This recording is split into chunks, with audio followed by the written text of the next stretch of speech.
Rich people, bless them, they don't help themselves. In this video, I want to talk about whether we think it's true that in order to succeed or be wealthy or have a lot of money, that you need to be a dickhead or be an unpleasant person.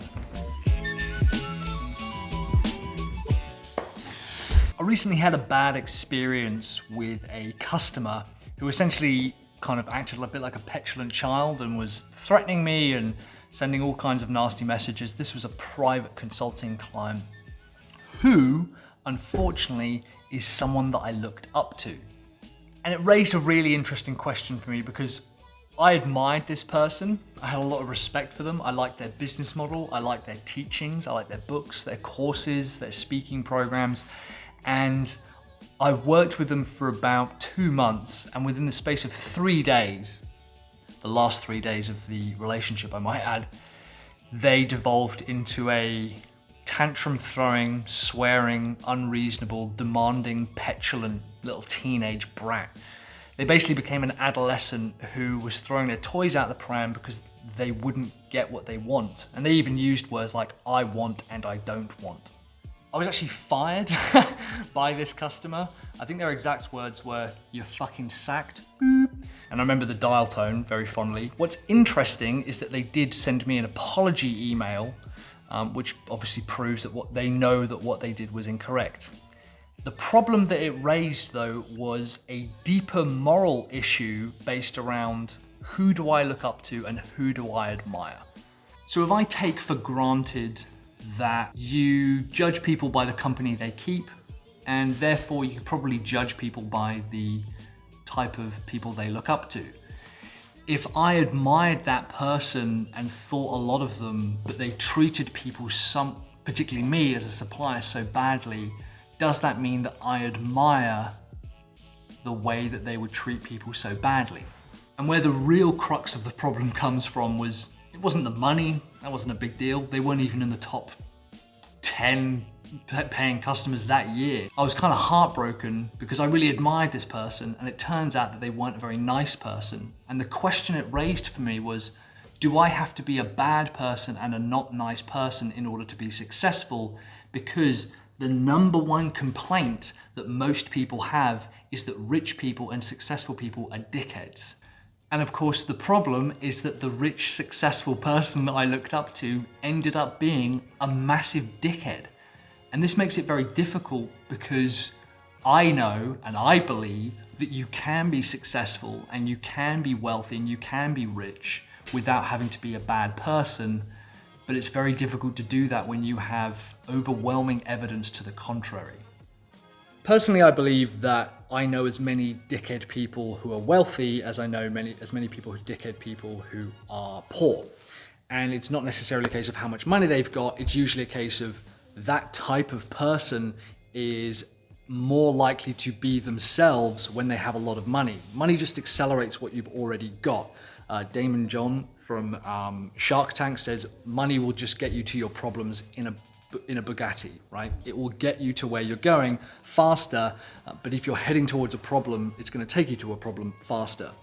The problem that I had is that I know I want to be successful, wealthy, rich, whatever the fuck you want to call it, but I don't ever want to turn into someone who uses threats or swears at people for them sticking to their values. This isn't necessarily a moaning, video where I want to talk about the bad experience that I had, although it was a pretty stressful Friday, I'll tell you that. But it certainly raised the question, do you have to be a bad person in order to be successful? And I think you don't. If anything, I'm going to argue that you have to be a good person in order to be successful, and that dickheads are the exception to the rule. There's often a lot of talk about how successful jobs and high-powered jobs attract sociopaths and stuff like that, and people with sociopathic tendencies. And I think it's very easy to make that distinction. But I also think that people who are good and do good work and are pleasant to be around and are pleasant to other people and good to other people don't get as much credit because they don't make as much noise. I remember being taught as a young person very early on that you can tell a lot about someone by how they treat those they don't need to treat well. For example, someone who doesn't treat the waiter nicely, even if they treat you nicely, is not a nice person. It's typically a way of kind of gaining some kind of status. The red flags, of course, for me were that when I was spending time with this person, selling to them, I knew that they weren't being nice to certain people. They were treating people that they didn't need to treat nicely, poorly.